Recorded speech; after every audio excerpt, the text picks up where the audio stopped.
당신에게 동물은 무엇입니까? 각각의 동물의 의미는 모든 사람들에게 다양한 의미로 나올 수가 있을 것 같아요. 저에게 동물의 의미는 무엇인가요? 했을 때 이 이야기부터 먼저 시작을 하도록 하겠습니다. 왼쪽에 보이는 2005년 복제개 스너피 사진이고요. 복제개 스너피는 전 세계에서 처음으로 태어난 복제개이다 보니까 너무 많은 미디어의 언론들과 그리고 오리지널 원본개, 이 타이라고 알려져 있는 개는 아주 일약 스타처럼 많은 사진들을 관심을 받았었죠. 사실 이 뒤에 숨은 대리모가 있었습니다. 이 대리모가 그 옆에 오른쪽에 보이는 저와 같이 서 있는 신바라는 개인데요. 바로 그 대리모가 바로 저의 반려견이었습니다. 저에게 동물이 뭐냐고 물어보시면 바로 이 신바를 말하고 있고, 참 가슴 뭉클한 저의 이야기들이 많이 있습니다. 신발은 어릴 때 엄마가 임신이 너무 많이 돼서 새끼가 배 안에서 죽는 걸로 인해서 저희 동물병원에서 수술을 받고 퇴원을 했지만, 새끼들 중에 한 마리를 보호자가 분양을 해줬고, 이 분양된 강아지가 저한테 와서 저에게 많은 감정도 주고 친구도 해주고, 그리고 이렇게 복제개 스너피도 임신해서 태어나게 해주고, 또 다른 강아지도 태어나서 주변 사람들에게 기쁨을 주기도 했었습니다. 자, 우리가 구글에서 사람의 가장 친한 친구, Man's Best Friend 이렇게 검색을 해보시면 이렇게 구글에 이런 딱 표지가 나오고 바로 개의 사진이 딱 나옵니다. 그럼 그냥 반려동물에서 가장 중요한 아까 Man's Best Friend에서 개는 언제부터 사람과 같이 살았을까? 왜 개들만 사람들의 삶에 일찍 들어왔을까? 이런 고민들은 여전히 풀리지 않는 의구심이 있습니다. 그래서 개는 우리 일상생활에 그냥 당연히 있는 존재처럼 되어 있는데, 과학적으로 여러분들은 우리 모두는 알고 있어요. 개는 늑대로부터 진화됐다. 와, 늑대 무섭잖아요. 근데 늑대가 어떻게 개가 되지? 늑대는 사람을 보면 두려움을 표시하고 공격하려고 하는 성향들이 있거든요.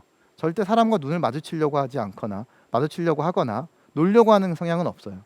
근데 개들은, 물론 일부 포악한 개들 빼고는, 개들은 사람을 보면 이렇게 친한 표정과 눈빛을 마주치면서 교감을 할 수 있는 유일한 동물입니다.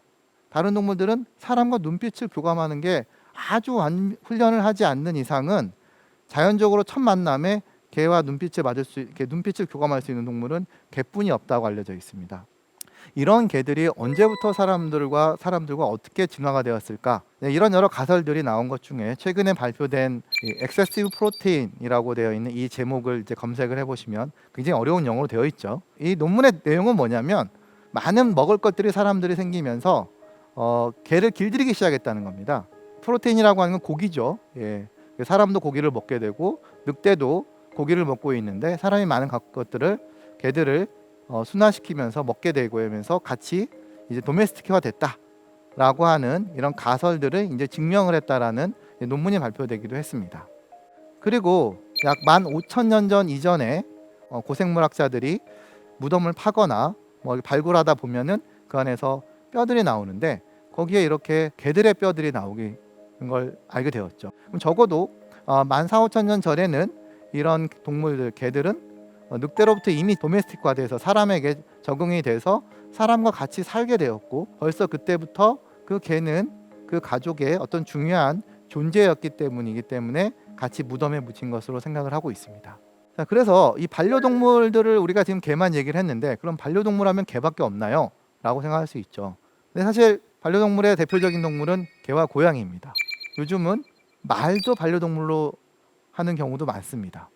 그리고 앞서 얘기했던 페렛, 그리고 앵무새, 어떤 사람들은 요즘 친구들 중에는 또 인기 있는 게 장수풍뎅이와 같은 이그자틱 애니멀이라 그래서 조금 곤충 같은 동물들도 약간 얘도 나의 반려동물이야 해서 되게 마음과 주고 대화를 하는 친구들도 있죠. 그래서 우리가 반려동물 하면 보통은 가족을, 그러니까 삶을 공유하고 있는 동물들을 통칭하고 있습니다. 근데 이제 그런 통칭하는 동물들 중에 대부분의 동물들이 개와 고양이를 포함되어 있고, 특히 우리나라에서는 개의 비중이 압도적으로 높죠. 약 70% 정도가 아마 지금 개고 고양이가 한 30% 되는데, 점점 그 비율은 증가하고 있다고 합니다. 선진국으로 갈수록 고양이 비율이 높아집니다. 그래서 예를 들면 일본 같은 경우는 5대5 정도 비율이 된다고 해요. 그래서 앞으로도 우리나라에는 개의 비율은 아마 좀 줄 가능성이 높고요. 고양이를 키우는 인구가 점점 증가하고 있습니다. 자, 그럼 오늘 이 시간을 통해서 제가 오늘 반려동물에 대한 여러 가지 이야기를 말씀드릴 건데 그 중에 하나 이제 좀 중요해야 될 게 하나가 바로 이제 개와 고양이의 특히 개 쪽에 맞추어서 이야기했지만 몇 가지 동물의 건강적인 측면에서 상식적인 이야기를 말씀드리고자 합니다. 일단 수명입니다. 반려동물의 수명이 사람에 비하면 많이 짧죠. 이 평균 수명이 소형견에서는 15살. 우리가 보통 생각하는 소형견은 보통 이제 치와와, 말티즈, 작은 푸들, 시츄 이런 동물들이 보통 소형견종들인데 소형견종들이 더 오래 살아요. 그래서 평균 15살인데 점점 늘고 있습니다. 지금 저 자료는 책에 나와 있는 건데 평균 15살이고 더 많이 사는 애들은 17살, 18살. 제가 진료한 것 중에는 19살도 저는 진료를 해본 적이 있습니다. 이상하게 대형견이 소형견보다는 수명이 짧아요. 그래서 대형견의 평균 수명은 12살 정도로 알려져 있고 물론 15살까지 사는 경우도 있지만 대부분 12살 전후로 해서 굉장히 나이가 들어서 이 노인성 질환들로 생김으로 인해서 수명을 다하는 경우가 많습니다. 앞서 보여드렸던 저의 반려동물 신바도 12살 때 자연적으로 이제 생을 마감을 했습니다. 그래서 좀 안타깝습니다. 조금 더 살았으면 하는 마음도 있는 거죠. 그리고 동물의 임신기간은 중에 반려동물의 임신기간, 특히 개와 고양이 임신기간은 2달 정도로 짧아요. 사람은 아까 40주죠. 40주면은 약 9개월 정도가 되는데 개는 임신기간이 2달 정도인데 제가 여기 명확하게 수정 후 60일, 배란 후 63일 이게 써놓은 이유 중에 하나는 개는 되게 특이합니다. 이게 임신하는 사이클들이 다시 말씀드리겠습니다만 좀 이따가 개는 이 임신되는 게 배란되고 난 후로 계산하는 거랑 수정되는 거랑 며칠의 차이가 나고 되고 있고요. 또 고양이는 또 임신 기간이 명확하지가 않아요. 이렇게 개처럼 또. 그래서 62일에서 66일. 약간은 두리뭉실해요. 심지어 제가 배우는 책에서는 어떤 책에는 62일에서 65일, 어떤 책은 63에서 69일. 이렇게 조금씩 차이가 있어요. 자, 그 이유는 이 동물의 특징이 있기 때문인데 그건 이따가 말씀드리겠습니다. 그래서 사람에 비해서 임신 기간이 상당히 짧아요. 짧음에도 불구하고 얘네들을 태어나면 사람보다 더 온전하게 활동을 하죠. 개와 고양이를 키워보거나 태어나서 본 점이 있으면 정말 놀랍죠. 눈과 귀가 안 뚫려 있을 뿐이지 이렇게 막 털 다 나 있고 막 기어다니죠. 그래서 2주만 지나면 눈 뜨고 3주, 4주 되면 젖히고 막 5주, 6주 되면 이제 뛰어다니기 시작하죠. 사람은 1년이 돼도 간신히 걸어다닐까 정도 하는데 반려동물들, 이 개와 고양이들은 굉장히 빠르게 임신기간 60일만 해도 충분하고 밖에 나와서도 한 달만 지나면 막 걸어다니고 뛰어다닙니다. 그만큼 짧은 임신기간에도 빠른 속도로 성장을 하는 장점이 있습니다. 자, 그러면 아까 수명을 잠깐 얘기했는데 그냥 참고적으로 자, 기네스북에 기록된 최고령의 개는 나이는 어떻게 될까요? 물론 제 강의를 듣고 빨리 구글로 검색을 해보신 분도 있겠지만 기네스북에 기록된 가장 나이 든 기록된 개는 29살이라고 합니다. 그러니까 평균보다 무려 2배를 산 거죠. 평균이 15살이니까 약 30살로 계속을 하면 그래서 개가 실제로는 어쨌든 잘 키우게 되면은 29살까지도 살 수 있구나라는 것들은 우리 알았으면 좋겠습니다. 그만큼 동물을 잘 키우게 되면 개와 고양이도 오랫동안 키울 수 있을 것 같습니다. 우리나라에서도 아까 말씀드린 것처럼 점점 평균 연령이 조금씩 높아지고 있습니다. 과거보다. 자, 상상 임신. 제 전공이 앞서 제 1강에서도 말씀드렸지만 동물의 임신과 출산에 대한 강의를 하고 진료를 한다고 말씀드렸습니다. 제가 많이 보는 게 동물의 임신 사진들이에요.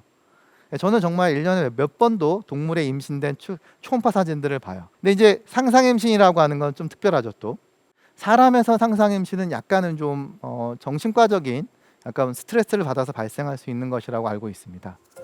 근데 개와 고양이는 상상 임신이라고 하는 게 반드시 거치게 되어 있습니다. 자, 이게 무슨 말이냐?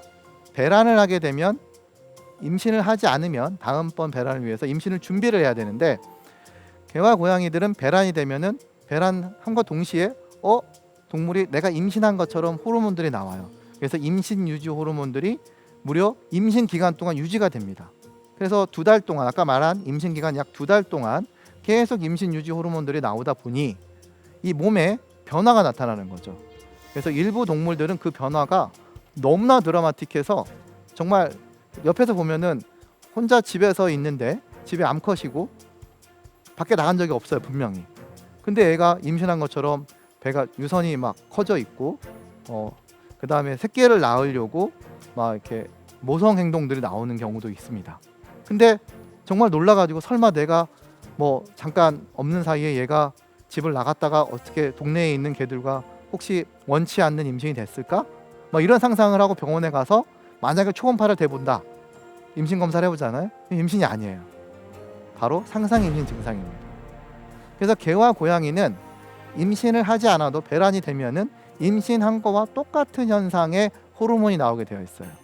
하지만 외형적으로 아까 말씀드린 것처럼 극단적으로 임신이 되는 형태의 모습을 보이는 동물들이 있는가 하면 그냥 호르몬 검사를 하면 임신인데 겉으로는 임신하지 않는 형태의 모습도 보이고 있습니다. 그래서 그 형태가 정말 0과 10처럼 극단적인 상황이 나오게 되기 때문에 호르몬 검사를 하면 얘는 임신이에요 라고 말할 수 있어요.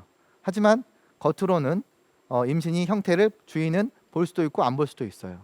제가 지난주에 시도했던 개들도 유선이 커져 있으니까 상상 임신 됐네요. 그때 주인 잘 모르고 계시더라고요. 자, 이렇게 상상 임신 증상들이 개와 고양이에서는 당연히 있는 과정입니다. 처음 개를 입양을 해가지고 특히 암컷을 입양해서 키울 때 갑자기 생리 현상이 보이고 임신을 분명히 시킨 적이 없는데 마치 얘가 임신한 것처럼 뭔가 유선이 커지고 뭔가 행동을 한다. 그럼 상상 임신이구나 라고 생각하시고 그냥 내버려 두시면 2달이 지나면 자연스럽게 호르몬 농도가 다시 임신 이전 상태로 떨어지게 되고 겉 모습도 모양도 다 사라지게 되어 있습니다. 근데 그때 이 상상 임신을 보고 뭔가 불편해 하거든요. 얘가 막 그러면 사람이 옆에서 계속 만지면 오히려 이게 염증이 유선에 자극을 줘가지고 염증이 생기면 나빠질 수가 있기 때문에 무리하게 동물을 다루지 마시고 그냥 생리학적인 현상인데 좀 걱정이 되시면 가까운 병원에 가서 아주 간단한 처치를 받거나 처치를 받지 않으면 다 회복이 되게 되어 있습니다. 자, 그리고 개와 고양이는 사람처럼 매달 임신할 수 있을까요? 사람은 한 달에 한 번씩 임신을 할 수가 있는 기회가 다가오게 되죠. 그리고 소를 키우는 사람이나 돼지를 키우는 사람들이 있다면 그 동물들은 매달 임신할 수 있는 기회가 오거든요. 근데 개와 고양이는 매달 임신할 수 있을까요? 그렇지 않습니다. 특히 고양이는 특이합니다. 고양이는 봄에만 임신할 수 있습니다. 북반구에 위치한 우리나라는 봄입니다. 즉 봄에 해당되는 2월부터 시작됩니다. 2월부터 약 6월까지 임신이 가능하고요. 그리고 6월이 지나면 임신을 할 수 없어요. 그래서 고양이는 이렇게 봄에만 임신이 가능한 것은 바로 빛에 의존하고 있습니다. 그래서 빛이 길어지면 임신을 할 수 있는 동물들이 해당되고 있습니다. 이 고양이과 동물들은 주로 항상 빛이 길어지는 게 시점이 뭐냐면 겨울에 동지가 되면 밤이 제일 길잖아요. 이 동지가 지나면서부터 이제 우리는 잘 못 느낄 수 있어요. 근데 고양이들은 느낀다고 합니다. 이제 밤이 점점 짧아지고 낮이 길어지는구나, 빛이 늘어지구나 하면은 1월 달부터 이제 느끼기 시작하고 2월부터 사람도 확실히 느낍니다. 빛이 많이 길어졌네. 그럼 고양이들은 그때부터 임신할 준비를 하기 위해서 몸에서 이 난소의 반응들이 시작되게 되어 있어서 이 봄에만 임신하고 있습니다. 이런 고양이처럼 봄에만 임신할 수 있는 동물들은 고양이하고 말이 해당됩니다. 특이하게 말도 이 봄에만 해당합니다. 그래서 말을 키우는 사람들은 봄이 진짜 바빠요. 말에 꼭 임신을 해야 되거든요. 그럼 개도 봄에만 임신하나요? 그렇지는 않습니다. 개는 또 특이합니다. 그럼 반대로 그럼 빛이 짧아지는 겨울에 임신하나요? 그렇지는 않아요. 개는 1년에 임신할 수 있는 게 1회나 2회 정도입니다. 이것도 정확하지 않습니다. 어떤 개는 보통 1회, 어떤 개는 2회 정도입니다. 그래서 규칙적으로 1년에 2번 정도 임신할 수 있는 개들이 있어요. 예를 들면 6월, 12월, 6월, 12월 이렇게 규칙적으로 되는 애들이 있고 어떤 애들은 8개월 간격이 있고요. 어떤 애들은 10개월 간격이 있습니다. 그래서 개를 입양을 하게 되면 특히 암컷을 입양하게 됐을 때 어린 나이 입양했을 때 맨 먼저 알아야 될 것 중에 하나가 우리 개가 언제 임신할 수 있는 주기가 오는지를 알아야 돼요. 그래야지 다음번에 오는 걸 기록을 해놔야 됩니다. 왜냐하면 임신을 해야 되는 그 날짜가 왔을 때, 예를 들면 6개월이다. 그러면은 자, 오늘로부터 6개월 후에 임신이 할 수 있는 기회가 와야 돼요. 근데 그 개가 오지 않았어. 그러면 그 개는 6개월 안에 이 생식기관에 무슨 문제가 있다는 거거든요. 그러니까 문제가 있으니까 바로 병원을 가야 돼요. 모를 수가 있거든요. 근데 그걸 기록을 잘 해놔야 돼요. 건너뛰면 10중 8구는 그 개는 생식기관에 뭔가 종양이 생겼거나 염증이 생겼거나에 대한 이유 있습니다. 그러니까 그거를 그 동물을 데리고 병원에 가야 되는데, 그냥 무의식적으로 6개월이니까 깜빡할 수 있겠지? 뭐 이런 생각을 하면 안 됩니다. 그래서 개와 고양이의 이런 임신의 주기는 굉장히 독특한 구조를 갖고 있다는 사실입니다. 집에서 임신이 된다고 해서 새끼를 많이 낳으면은 개와 고양이들이 보통 한 마리 낳는 게 아니잖아요. 보통은 두세 마리, 많으면 10마리씩 낳는 동물들도 개 품종들도 있습니다. 그러다 보면은 이게 어떻게 감당을 해요?